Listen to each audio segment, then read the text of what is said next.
Hallo miteinander, I'm Shady6 and this is Ghost Hunter Reimu. I did say we might play the extra stage, and here we are. It begins when you select the portrait of this elegant woman here. We chose to be standard Reimu. As said last time, evil Reimu is also an option. There is a cutscene here. Unfortunately, I don't have any translations today. Sorry about that. I didn't plan to include this from the start, and I didn't want to bother my translators on a whim. We're just going to have to focus more on the gameplay then. There are 6 stars to fill in the lower right, and that's also how many areas the extra stage has. The first of them is one of those extremely simple warm-up rooms that I said stages are typical to start with in this game. One surprise awaits after defeating our first foe though. It is a doll with a red crackle around it. Let us call them super dolls, I guess. They will slash as soon as they stop, so don't get greedy. Apart from that, they do everything the other dolls did. So much for the first room. That was the voice of our mysterious antagonist. Sounds ingenuinely sweet, doesn't it? Anyway, this is where the extra stage truly begins. We are in a huge, convoluted room. It is also a very treacherous one. I have suffered countless game overs here from enemies and spikes alike until I located the exit. Now I at least know which route to take. The extra stage has the same completionist criteria as the rest of the game, but to keep my sanity intact, we're making this an any % run. No pomp or glamour, we'll just try and survive to the end. I hope that approach isn't too disappointing for you. If so, I'm sorry. The extra stage can be extremely frustrating, and I'm shy of tackling anything but the bare minimum of it. Our first milestone of room number 2 is getting this mandatory key down here. The lady ghost was in a really strategic position to get on our nerves. We had no choice but to slowly push the platform down towards her. Clever and unusual design decision if you think about it. Over here we get into the next tight spot, so many bullets and not much room to avoid them. On top of that, our fireballs got stopped by platforms. Good times. In the end, we get rid of our foes, and a health potion is already coming into view. Any of our recent mistakes, including that last very dumb one, will be remedied. That is nice. About our loadout for the extra stage, in a way, there isn't one. In the past, I've edited out the configuration before stages, but the extra stage always gives you a fixed set of abilities. They're overall sensible picks, but I'm really missing the energy bolts. The closest substitute you have to them are the fireballs, so expect to rely a lot more on those. I think I badmouthed them a little in the Let's Play. Looks like this is the redemption of the fire spell. Alright, room 3. We start off with a big blunder. No, not the one that got us damaged. I mean that we activated both platforms and not just the one on the right. You should first ride that one until you've destroyed all the ghosts we have now, plus the 2 currently on screen. Next, it's best to weigh down said platform elevator until you have both at the bottom again. I think you're about to understand what we did wrong now. Not much happening, is there? What we'll have to do is wait until the left platform has traveled all the way to the top of the map where it despawns. Only then will it reappear down here. The solution of this puzzle is riding both platforms at the same time. We'll activate this one first, and once they're roughly at the same height, the other. If you don't use both platforms for the ascent, you won't get around the electric tiles, but we can. Just never forget to keep hopping.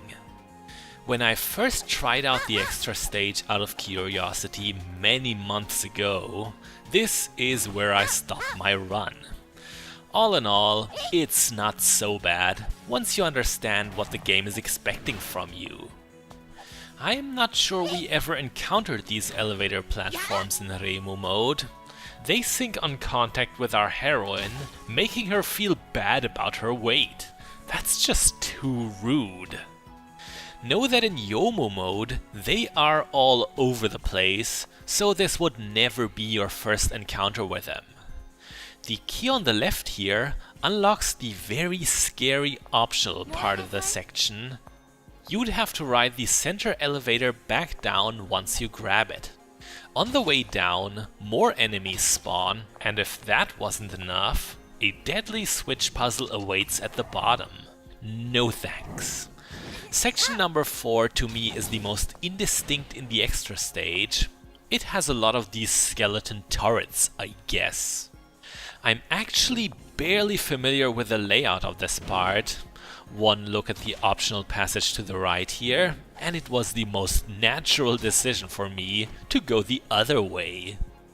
And that's pretty much the only time the path branches. We were just very close to death, but one lucky drop of souls and everything is fine again. Had it not happened, we'd have gotten a health refill a little up ahead. The extra stage is not too stingy with health potions. It's fortunately not weirdly void of them like the attic was. You may still have to be a little bit more careful if you chose to play as Evil Reimu. Technically, both characters have the same durability. Evil Reimu's 12 hit points are also depleted in 6 hits. The big catch is, 12 hit points are much harder to regain with healing items than 6 are. To make up for that, Evil Reimu has more spells and magic points. Here's a fun little gimmick. We are playing a lethal game of jump rope. Try and make your jumps as small as possible so that the platform gets a move on. Next up, we've got the Meanest Yoku block. This block is really just supposed to stop you in the air and kill you on the spikes. You can't even get on it with your first jump. Such a hateful block, and there will be more of its kind in the next area. An area that has proven to be the most annoying to me in all of Extra Stage, even though we're not even going to see the worst it has to offer. My most feared trial is coming right up, and it's not what you would expect, not something you would think is hard to do. We have to squeeze ourselves through the little crack between the wooden tiles and the red wall below us, and damn, is it finicky! The controls of Ghost Hunter Reimu are by no means bad, but they were not made with that maneuver in mind. It's seriously much harder than it looked. Wouldn't it be a shame if we had to do it again? We're gonna have to do it again. With the fade out, I actually edited out 5 or 6 deaths where I botched the timing and fell down into the pit. Oh, I absolutely hate sliding through that little opening. Let's take this part a little slower now. The first Yoku block here is again just an obstacle. Good, we have the worst behind us. We still have our 2 small health potions. Again, the extra stage doesn't let you choose between portable items, you just get these. While the stage itself is tough, ideally you want to keep them for what's to come. And what is? A boss fight, of course. No way it could end without one. Once we're in the next room, we'll already have the boss health bar on top, and in a few moments, we'll have the big reveal to Ghost Hunter Reimu's whodunit. All along it was... this person. I know all of my Tohos very well, and this is not one of them. Unless she is a reference to a game I do not know, we have an OC on our hands. You may remember her as the being trapped in the box Alice opened, and right now, the game only calls her a question mark times 3. However, I believe I heard the name Jaki-oh dropped in a later cutscene. We are fighting the sex-changed final boss of Ninja Gaiden, everyone. Well, probably not that Jaki-oh. Directly translated, Jaki-oh means King of Devils.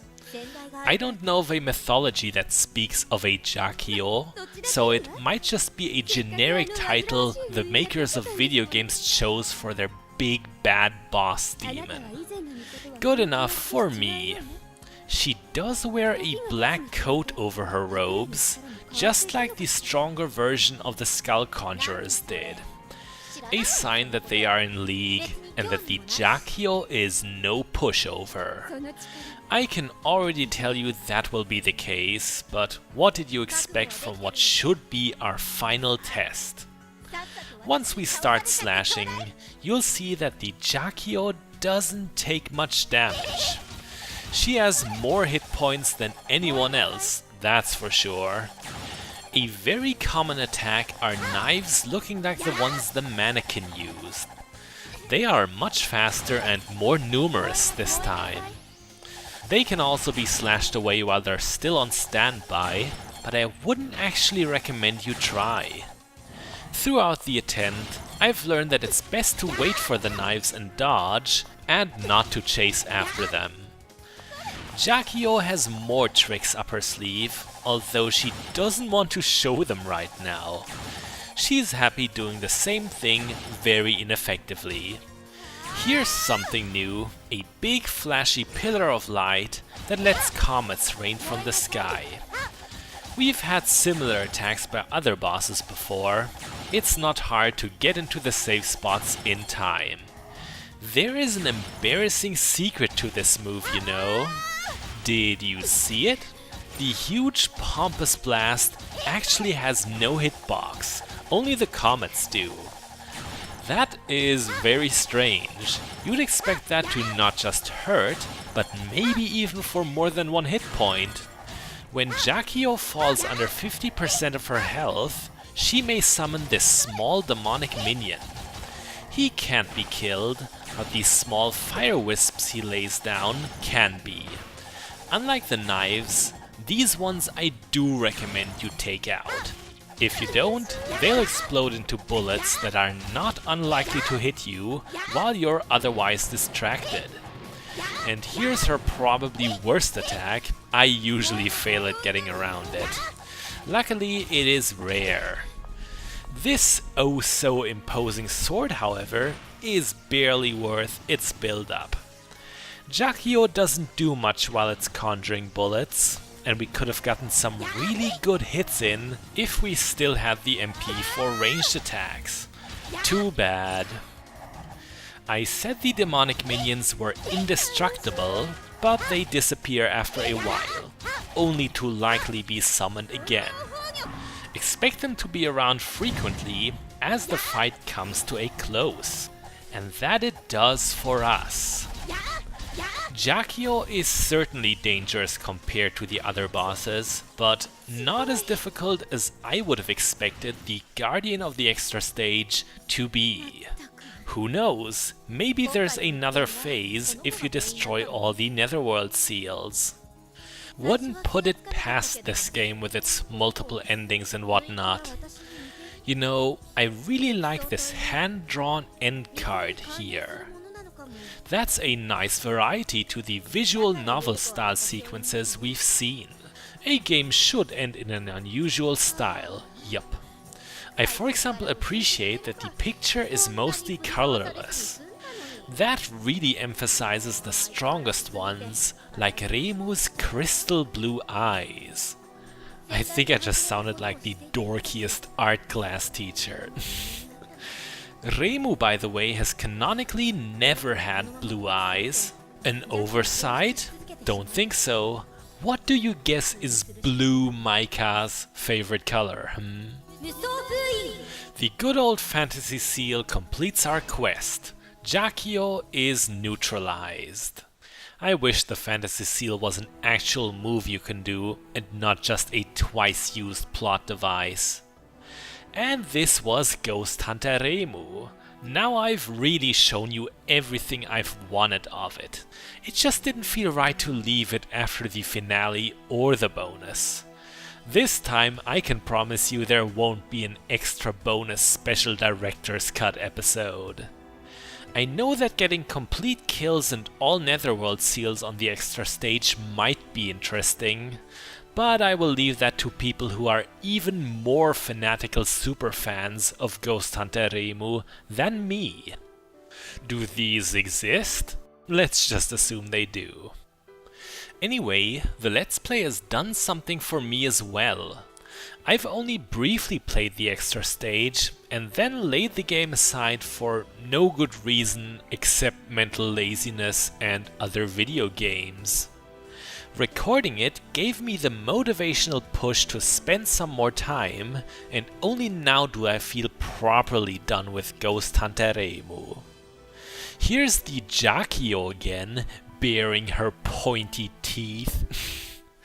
The staff roll was a little different in that it only showed screenshots of bosses. The credits also aren't the only thing we're awarded this time. The game wants to show us another scene, a relaxed and quiet one, between Reimu and Yomu. The simple life has returned to those two, eating sweets and drinking tea. How quaint. This exchange is shown no matter who you play as in the extra stage. What this also means is that Yomu somehow survives the evil route. You can only speculate how that's possible. Maybe Yuko revived her? Can she do that? Does manipulating death encompass revival, as in death not being there anymore? Who knows? All that matters is that the girdle is intact. You may wonder how the extra stage will always end up on this positive note. Evil Reimu was pretty naughty, wasn't she? Well, I don't want to say this outright. I'll show you at the very end of the video. So, is there anything else to say? Not much. I've had a pretty good time with Ghost Hunter Reimu. There's just one mystery I could never solve. I think I saw screenshots of alternate costumes for the characters, more like their canonical clothing. I don't know if there's anything to be found, maybe it was scrapped content? I did spot one new purchasable item on my files after beating extra stage, but it's unaffordably expensive. Alright, once again, I hope you enjoyed this Let's Play. Maybe it brought Ghost Hunter Reimu closer to you, or made you hear of it in the first place. It's been around for a little over a year now, and its internet presence is moderate at best. At least a few videos have cropped up since we started. Here's where I heard the name Jaki-oh dropped. They also mention a Miko. Maybe Jaki-oh was once a shrine maiden too, and got possessed just like we did on the evil route. Sounds like an interesting idea, and she did wear robes that looked like those of a Miko. Now, in a moment, Reimu and Yomu are going to panic audibly. I wonder what is up. I'd like to think they left Hakugyokuro without properly exercising it. They only noticed just now, so it's still as haunted as before. Perhaps that is something that only happens if you do the minimum of what's to do in the extra stage.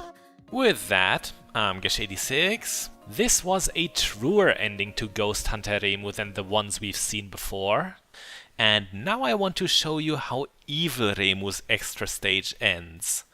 Are we going to become a horrible, tyrannical, undead overlord? Close the video now if you want to learn it for yourself and not be spoiled.